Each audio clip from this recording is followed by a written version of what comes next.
No todo en Dragon Ball Super es bueno, y hoy por fin, por primera vez en el canal, hablaré de esas cosas y momentos decepcionantes que no me gustaron en Dragon Ball Super. Así que comencemos con el curioso video de hoy. Como todos sabrán, la mala animación no podía faltar en esta lista. De las cosas que menos me han gustado de Dragon Ball Super. Dragon Ball Super tuvo 5 sagas, en las cuales las primeras 2 sobre todo tuvieron una pésima animación que todos criticaríamos en su momento, ya que era tan mala que se notaba muchísimo en cada minuto en el que pasaba el capítulo, y hacía que no disfrutáramos del todo los capítulos. Estas 2 primeras sagas afectadas curiosamente tuvieron su animación buena en la película, pero por su parte del anime fue sumamente decepcionante para todos, ya que se crearon sin fin de memes de lo que había sucedido gracias a la pésima animación. Sin embargo, en la saga del torneo de Champa y la saga del futuro alternativo de Trunks, la mala animación seguía estando presente, pero ya no era tan recurrente ver esos errores tan graves en los capítulos como en las 2 primeras sagas de la batalla de los dioses y la resurrección de Freezer, donde era mucho más normal ver dibujos sumamente extraños. Como digo, hasta la saga de Trunks del futuro no se salvarían de esto, pero se podía pasar desapercibido, ya que los errores eran mucho menos notorios que antes. La última saga de Dragon Ball Super alcanzó el punto máximo, pues aparte de que fue la mejor saga, la animación estuvo demasiado decente y fue muy buena. Yo creo que para dar un final digno para esta temporada de Dragon Ball Super, con el torneo del poder, dieron un cierre perfecto. Yo sé que Dragon Ball Z también tuvo errores en la animación, no todo era perfecto, pero los errores pasaban desapercibidos en la mayoría de los casos, ya que esos errores aparecían segundos en pantalla, y a veces ni lo notábamos, y no fue tan habitual como los inicios de Dragon Ball Super, donde la notoriedad era descarada. ¿Y Goten y Trunks? ¿Recuerdan a estos 2 pequeños Saiyajines prodigio? Estos 2 pequeños tuvieron el talento para convertirse en Super Saiyajines a muy corta edad. Goku, Vegeta e incluso también Gohan a esa edad, yo creo que no les llegaba ni a la mitad de poder que a Goten y Trunks. De hecho, en la saga de Buu, estos 2 fueron considerados como la última alternativa para acabar con Majin Buu. A ese punto tenían importancia Goten y Trunks, pero en Dragon Ball Super, estos 2 personajes han pasado totalmente al olvido, ya que Goten y Trunks relativamente son el futuro de esta franquicia, pero parece que no tienen planes para ellos, al menos en un largo tiempo.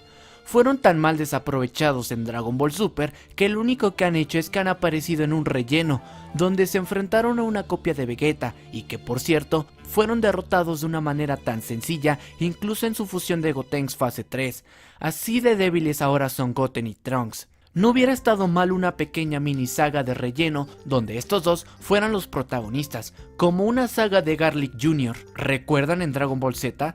Pues esa saga de relleno sí era calidad pura. Ojalá Goten y Trunks sean más aprovechados, si es que existen planes para ellos en un futuro. Yo creo que hasta Pan ha tenido más importancia en Dragon Ball Super que Goten y Trunks.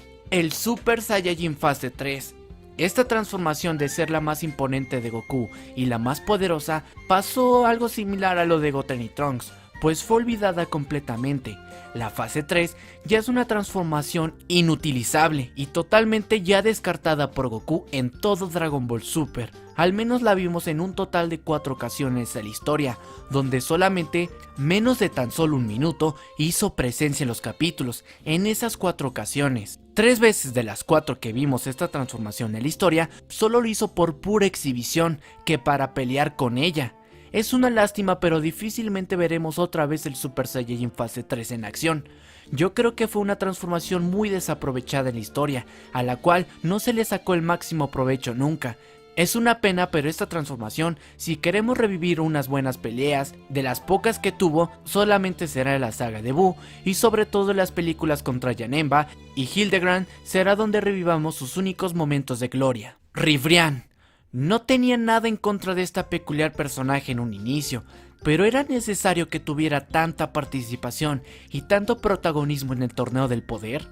Yo creo que exageraron con eso, ya que Ribrianne, si no me equivoco, ha sido de los personajes que más ha aparecido en pantalla en el torneo del poder, luchando contra Goku en repetidas ocasiones, Vegeta, Androide 17 y Androide 18. Es una pena porque personajes como Mai y Kaio que pienso que era alguien 1000 veces más interesante que Ribrianne, no tuvo el mismo protagonismo, y de hecho, Magi Kaiô era alguien poderoso que puso en peligro al mismo Dispo, pero su momento fue breve en pantalla.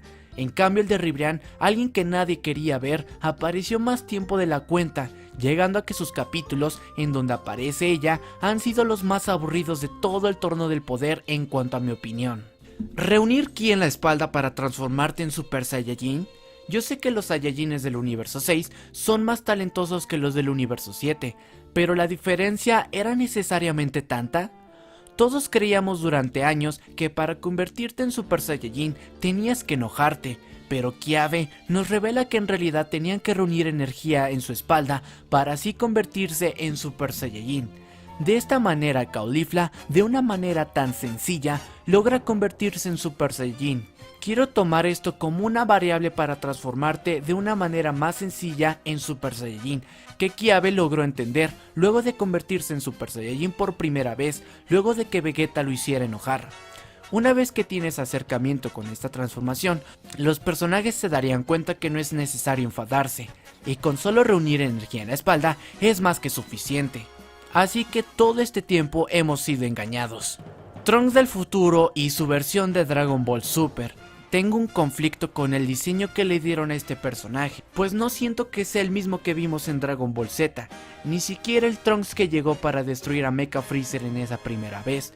Es como si en lugar de haber pasado los años, desde esa vez, los años en Trunks retrocedieron, es decir, yo creo que Trunks en Dragon Ball Super se ve mucho más joven de lo que fue. Pero no solo él, sino todos los personajes en particular, ya que en Dragon Ball Super les dieron a todos los personajes un diseño más amigable, por así decirlo, pero con Trunks es donde tengo mi único problema, ya que siento que este personaje no conserva nada de Trunks de Dragon Ball Z, pues supuestamente había terminado la saga de Cell con una cabellera larga, que lo hacía lucir realmente bien. Yo sé que más tarde se cortaría el cabello como lo tuvo cuando llegó, pero también podemos notar que los músculos bien marcados en su cuerpo que tenía el personaje, parece que en Dragon Ball Super perdió todos esos músculos, ya que ahora se le ve mucho más delgado y, como digo, se ve a un Trunks mucho más joven de lo que fue. A este Trunks le noto una inmensa similitud con el Trunks joven que era alumno de Gohan del futuro. Siento que esa es su continuación directa y no realmente la que vimos en Dragon Ball Z. Y para terminar, no podía ser otra cosa más que el Super Saiyajin de la ira. Créanme que no tengo nada en contra de Trunks del futuro. De hecho, es uno de los personajes que más me han gustado, pero en Dragon Ball Z. Lo siento, pero en Dragon Ball Super sentí que no acertaron muy bien con este personaje. Su saga sí ha sido una de las mejores, junto con el Torneo del Poder, pero el personaje de Trunks creo que fue el problema, y el Super Saiyajin de la ira no se salvará de los momentos más decepcionantes para mí. Pues, ¿qué es esta transformación? La verdad, ni yo lo supe. Esta transformación carece de lógica y no tiene ningún sentido de ser. Supuestamente Trunks la consigue por enojarse más, por la ira, de ahí el nombre de la transformación. Pero ¿no se supone que gracias a esto Trunks debió conseguir una fase 3?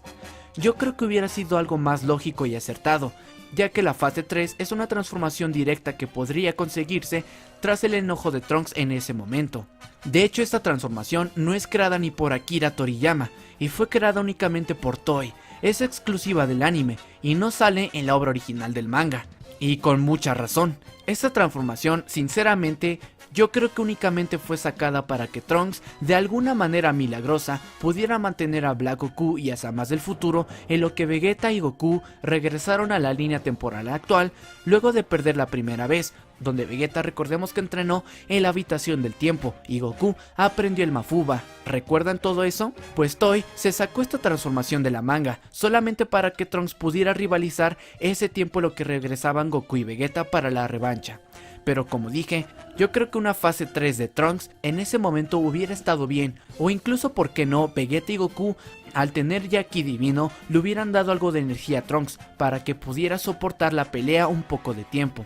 Pero bueno, no todo es malo, pues tuvieron sus momentos acertados en esta saga, como cuando Trunks hace la espada de luz de Genkidama, con la que corta la fusión Zamasu. Por ejemplo, esa escena se me hizo muy increíble, y de los mejores momentos que he visto en Dragon Ball Super. Ahora pasemos con las menciones honoríficas, algo extra para el video. Algo que me decepcionó también de Dragon Ball Super es la banda sonora de las peleas o momentos épicos. Por lo menos en las primeras 4 sagas no se me hicieron icónicas la banda sonora que presentaban en las peleas, como las que tuvo Dragon Ball Z. Sin embargo, sí que tenían sus temas de fondo que me encantaban, como por ejemplo el tema de Bills,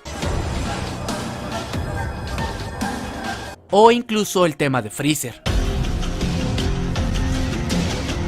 Son realmente temas de fondo muy buenos. Pero como todo en Dragon Ball Super, en el Torneo del Poder alcanzaron casi la perfección, ya que es la saga con la mejor banda sonora de todo Dragon Ball Super, incluso comparándolo al nivel de las que existieron en Dragon Ball Z. Por ejemplo, la que me gustó mucho en las primeras sagas fue esta. Y la del Torneo del Poder ni se diga, cada vez que las escucho me emociona. Y bueno, ya para concluir con este video, quiero mencionar las escenas recicladas, solo como una mención extra, pues yo creo que a muchas personas no les agradó esto, pero para mi opinión personal, es verdad que las escenas recicladas se vieron bastante en Dragon Ball Super, pero yo no tuve ningún problema con ellas, ya que sí que me daba cuenta de ello, pero realmente aún así lo disfrutaba, y de ejemplo hay muchos, pero como dije, no era algo que afectara realmente, ya que aún así estas escenas recicladas se podían disfrutar de una muy buena manera. Y bueno amigos, hasta aquí el video de hoy. ¿Tú qué opinas al respecto? Déjalo abajo en los comentarios. Si te agradó el video, no dudes en apoyar con un gran like. Suscríbete si no lo estás para no perderte ningún nuevo contenido. Y recuerda que yo soy Kenny D. Luffy y nos vemos en un próximo video.